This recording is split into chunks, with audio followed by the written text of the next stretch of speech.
नमस्कार दोस्तों, आज हम जानेंगे रासायनिक उर्वरकों के इस्तेमाल से भूमि में वर्तमान समस्याएं क्या आ गई हैं। हमारा जो रूट जोन है वो 6 इंच का होता है।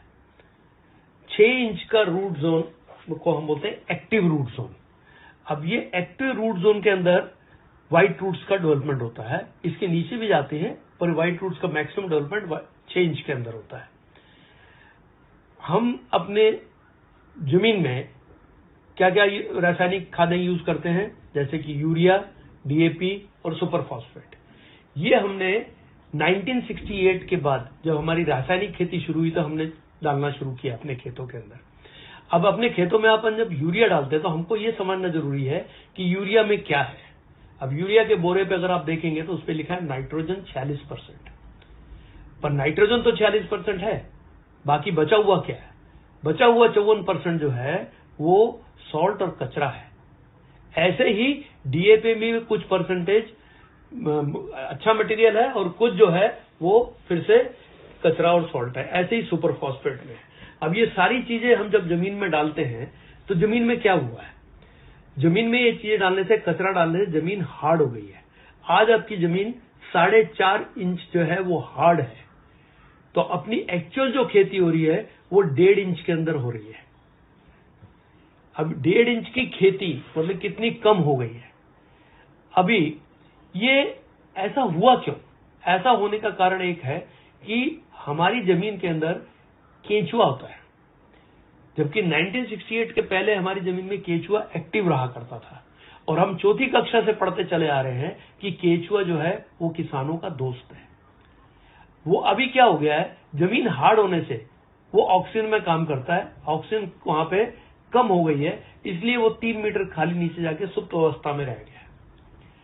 अभी केंचुआ क्या करता है, नीचे से मिट्टी खाता है अपने वेट के हिसाब से, और जाते हुए और आते हुए जमीन में 2 छेद करता है। और जब ऊपर आता है तो वो ऊपर एक वॉमिटिंग मतलब उल्टी करता है, जिसको हम बोलते हैं केंचुआ खाद, जो वर्ल्ड की अप्रतिम खाद है। और जब ये 2 छेद करता है जमीन के अंदर 1 स्क्वायर फीट के अंदर, जब ये 2 छेद करता है तो जमीन को ये मुलायम कर देता है। जमीन मुलायम होने से क्या होगा कि जमीन के अंदर जो हार्ड पना आ गया है, जिसके कारण ऑक्सीजन कम और कार्बन डाइऑक्साइड बढ़ गई है, वो प्रक्रिया उल्टी हो जाती है।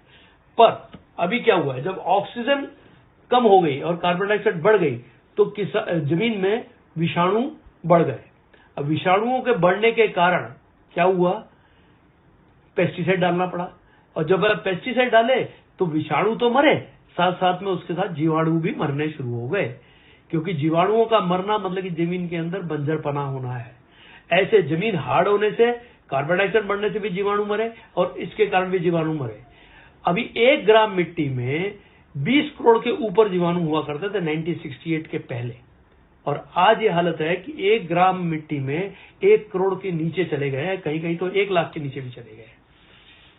और ये जीवाणु जो हैं ये 13 मिनट में मरते हैं। पहले एक जूनी मरती है, दूसरी जूनी पैदा होती है, और ये भी मिट्टी खाते हैं, और मरने के बाद ये भी क्या बनते हैं, खाद बन जाते हैं।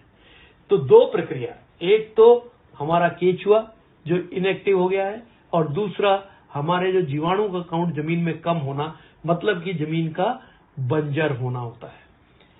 इसलिए इसको अगर और ध्यान से देखा जाए तो हमारे जमीन का कंट्रीब्यूशन केवल 3.8% होता है किसी भी पौधे या प्लांट को बढ़ाने के लिए। आप बोलेंगे कि 3.8% होता है तो इतना ज्यादा क्यों बता रहे हैं इसके बारे में?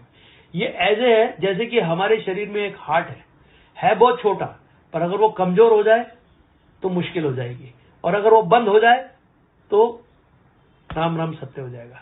तो ये एक्टिविटी अगर जमीन में नहीं चालू होगी तब तक हमारी जमीन की जो है उर्वर शक्ति कम होती चली जाएगी।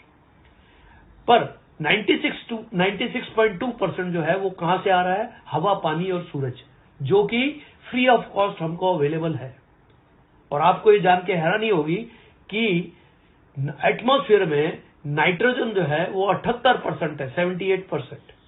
अब 78% नाइट्रोजन जो हवा में अवेलेबल है, उसकी खींचने की ताकत ना होने के कारण प्लांट में, उसके कारण ये सब प्रॉब्लम खड़ी हो गई है। तो हमको ये 3.8% अगर दुरुस्त कर देते हैं तो क्या होगा कि हमारे ऑक्सीजन कंटेंट बढ़ेगा, जीवाणु का काउंट बढ़ेगा। तो जीवाणु का काउंट बढ़ने से क्या होगा, पौधे को खाद ज्यादा मिलेगी, तो रूट्स जो है वो ज्यादा खाना उठा के ऊपर पत्तों को देंगे, पत्ते जिससे बड़े हो जाएंगे, हरे डार्क हो जाएंगे, और पत्तों पे जो ऊर्जा है, खींचने की ताकत है, वो बढ़ जाएगी। ताकत बढ़ने से क्या होगा, जब पत्तों की ताकत बढ़ जाएगी, खींचेगी, उसके खाना ज्यादा बनेगा, तो फूल ज्यादा आएंगे, तो फूल जाएंगे तो फल ज्यादा आएंगे। अभी हमारा दुर्दैव क्या है? दुर्दैव हमारा यह है कि 78% नाइट्रोजन जो फ्री ऑफ कॉस्ट हमको एटमॉस्फेयर में अवेलेबल पड़ी है, केवल हमको अपने पौधों के पत्तों का साइज बढ़ाना है, पौधे की ऊंचाई बढ़ानी है और हरा डार्क करना है, जिसके कारण वो खींचने की ताकत उनकी बढ़े। हम यूरिया बाजार से खरीद के उसमें जिसमें 46% नाइट्रोजन है और उसके साथ कचरा हम खरीद के अपनी जमीन में डाल रहे हैं। मतलब कि क्या हो रहा है कि हम उलट काम कर रहे हैं। इससे क्या हो रहा है कि हमारी जो शक्ति है, जमीन में जो ताकत है, वो खत्म होती चली जा रही है। ये जो भी हो रहा है वो गलत है। इसलिए अगर हमारे जमीन अंदर व्हाइट रूट्स ज्यादा होंगे और हमारे यहाँ जीवाणु का काउंट ज्यादा होगा, तो खाद बनने की प्रक्रिया भी ज्यादा होगी, और उससे क्या होगा कि वो खाद जो है वहां से जो ट्रांसपोर्ट होगी प्लांट के ऊपर, तो पत्तों का साइज भी बड़ा हो जाएगा, पत्ते डार्क ग्रीन हो जाएंगे, पेड़ की ऊंचाई बढ़ जाएगी। उससे क्या होगा कि वहां से जो 96.2% जो फोटोसिंथेसिस प्रोसेस जिसको बोलते हैं, प्रकाश संस्करण करना बढ़ जाएगा, जिसके कारण जो है वो ज्यादा खाना जो है हमारे पत्तों पे बनेगा।